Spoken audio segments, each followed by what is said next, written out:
pala mga kabulot, may aksidente.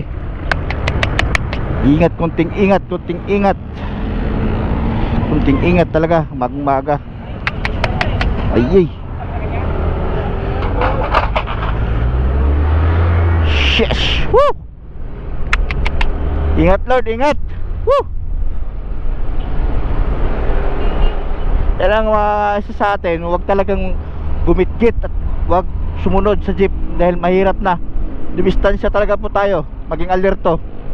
Huwag tayong pabara-bara mag-drive dahil mahirap. Magpabulhot mangga tayo mga kabulhot.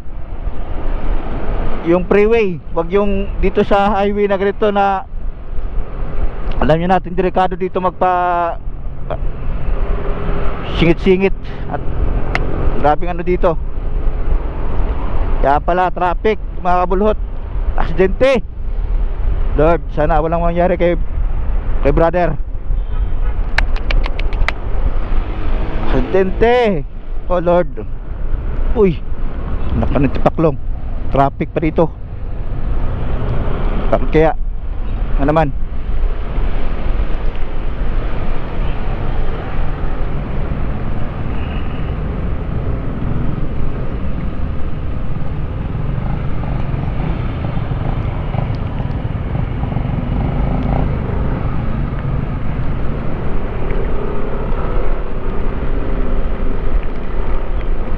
Yay, ulan pa. Buisit. Ay. Ulan pa.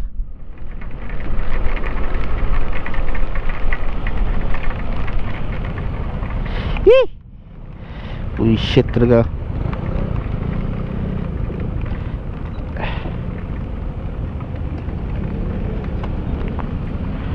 Sa Villamor Pasay.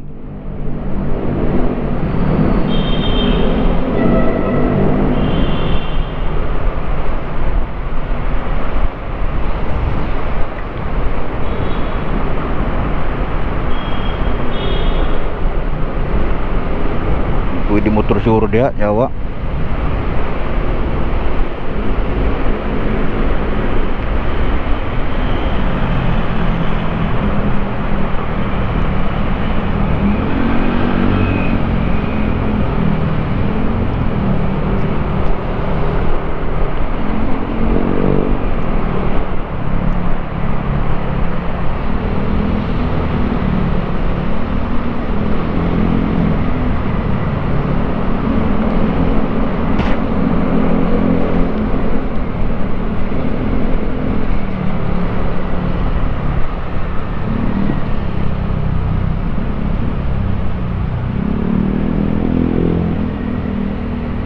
Pwede bang motor dito? Pwede.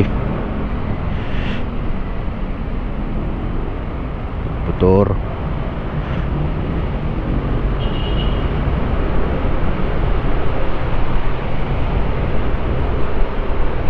Pwede motor dito.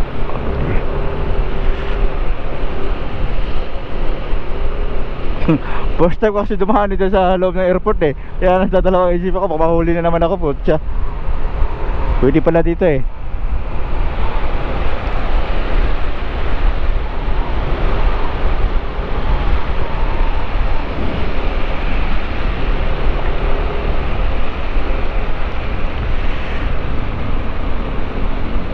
Bawal yan, toll gate yan eh.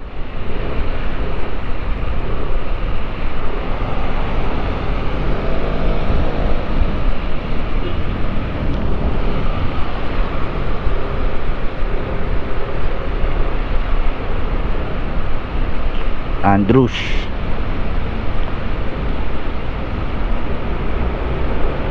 Terminal 3 pala to.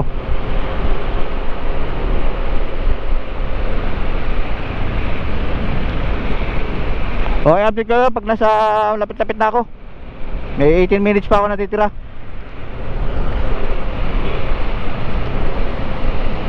Mga ito sa karera.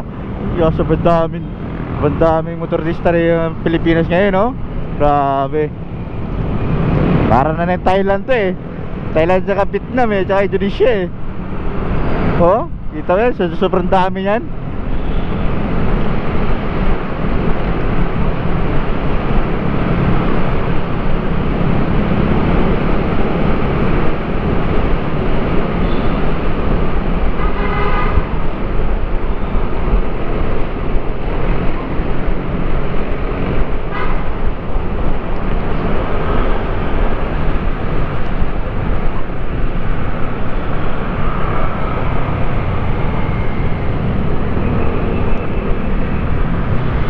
DTX Mystic Road. Kaliwa tayo, kaliwa.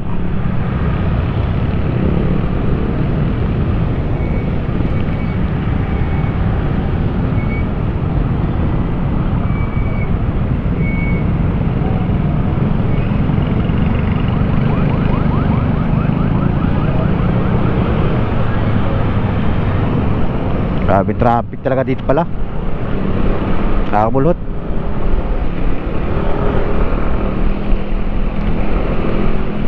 Ulan pa. Yan ang problema dito, yung ulan eh.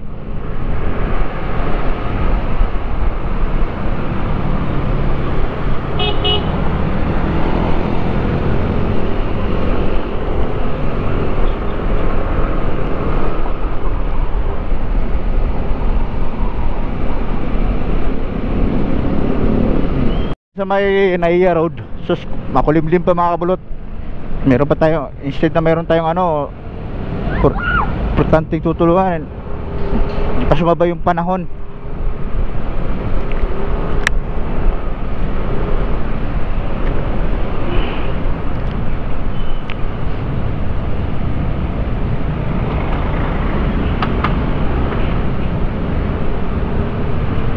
Terminal 1, Terminal 2.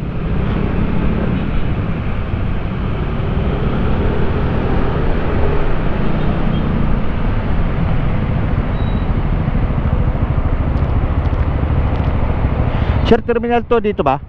Terminal 2? Oo, diretso lang po. Thank you po.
So dito na tayo, papasok na tayo ng Terminal 2 mga kabulot.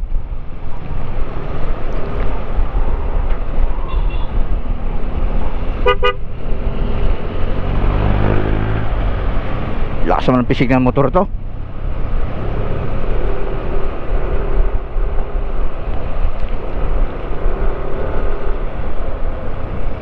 Terminal 2.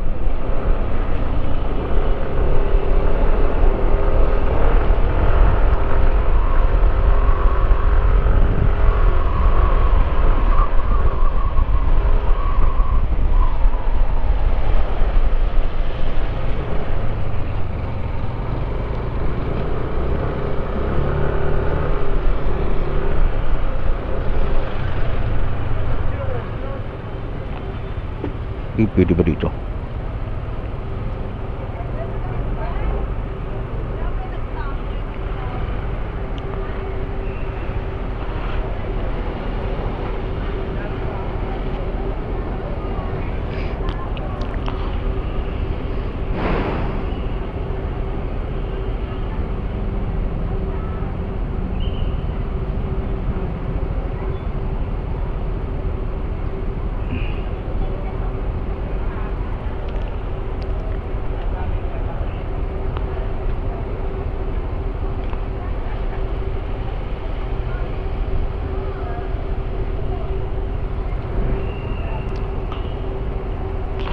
Nang, di ako taas.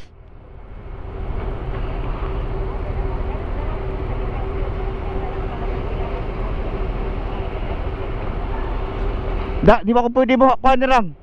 Asa man dapat ang silong? asa mo dapit ng kuan dire? Daba ko sa taas. Di man pwede ibili ng motor dire.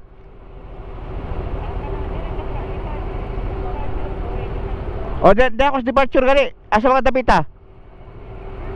Di ako sa kuan sa taas. Di ako sa taas to. Asa ba dapit na? Philippine Airlines? Sige dito. Tanong lang ako, pwede ba doon ha? Paps, pwede ba doon? Thank you. Undo lang sa Philippine Airlines, may taas sa taas lang. Sa taas. Sige.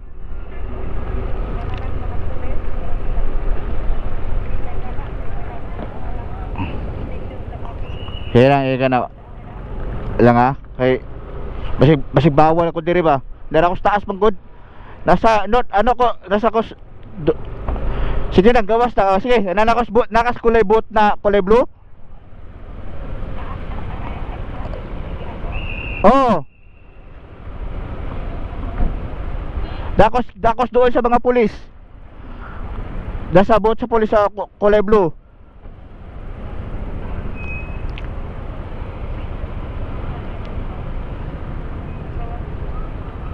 Tara.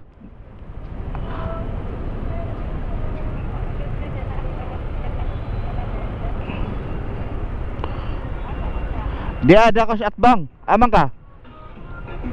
Nakakula. Nang diara ko.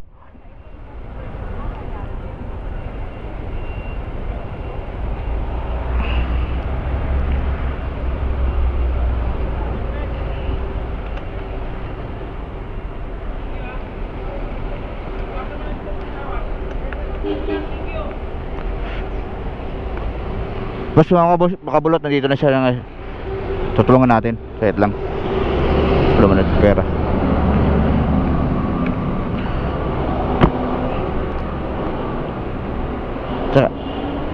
Sakit lang ha. Di ba siguro pwede mo ba kuhanin akong kuhan dire matay. Kung makuhanin mo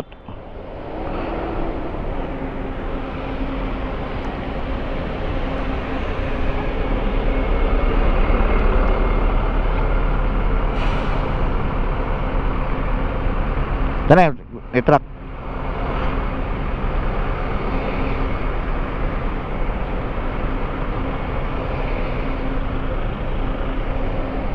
Nangaw. Oh, ikaw na lang sa Gcash ta ko nya kay ikaw pa Gcash lang ha. Ayo. 2,000 ra. Salamat lang. Ingat. Okay makabulot uwi na tayo. So yun na nga mga kabulot, nagpaano nga tayo sa kanya ng ng para dun sa baggage niya.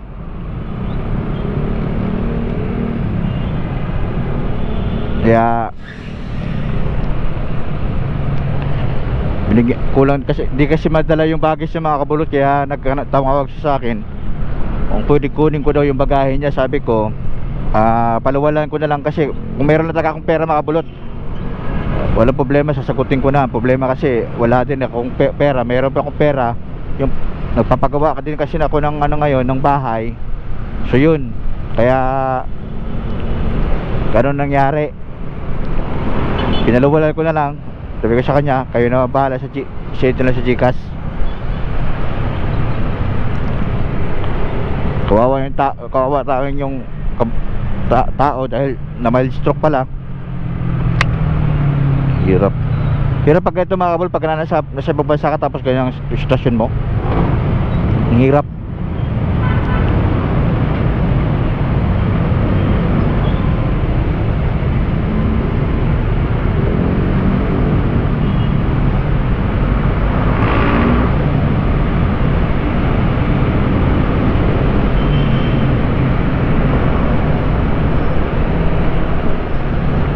Hirap ang sitwasyon na ganyan na DH ka tapos yung pinanggilangan na mo walang konsiderasyon, walang awa. Muslim pa naman. Yan ang mahirap sa ibang lahi na Muslim. Di ko naman nila lahat Di ko rin nila lahat yung mga, di ko yung mga Pilipino Muslim. Salute ako din sa mga Pilipino Muslim. At saka meron ng ibang mga Muslim na ibang lahi, mababait. Ito lang talaga mga Kuwaiti, marami talagang issue to sa Pilipinas mga. Hindi lang talaga masama magmura, mumurahin ko rin yung mga nayupak na yan eh. Awa din, awa sa tao. 14 years nagservisyo sa kanila, wala man lang binigay ng pera sa kanila. Sa 10 years di binigay yung service niya, gratitude niya. Kaya ako, di talaga ako nagtagal sa bansa na yan eh. Mas pinili ko na lang na doon sa Pilipinas eh. Mamatay ako, at least dito ako sa pamilya ko. Kasi mamatay kasi doon sa mga hinayupak na yan, wala kang papala. Tangina, bullshit mga taong ganyan. Naawa. Yan mga kabulhot, at dito lang tatapusin natin ang ating vlog. At yun, at nahatid natin niya yung pangangailangan ni ate. At para mapadala yung bagahe niya. Mahirap kasi pag tayo rin kasi wala akong pantali. Kaya ang ginawa ko, binigyan ko na lang siya ng pangbayad doon sa bagahe. Balik na lang niya sa, sa GCash natin. Okay? Kawawa naman kasi talagang tumawag sa akin, buti na mapansin ko. At yung isa ko rin pinsan tumawag din sa akin na ano nga, pero inabangan ko nga yung text niya, chat niya sa WhatsApp kung anong may balak din akong ikamustahin. Hindi lang, naunahan na tayo. Buti na nagising ako, tumingin ako to sa cellphone ko, ang dami ng missed call.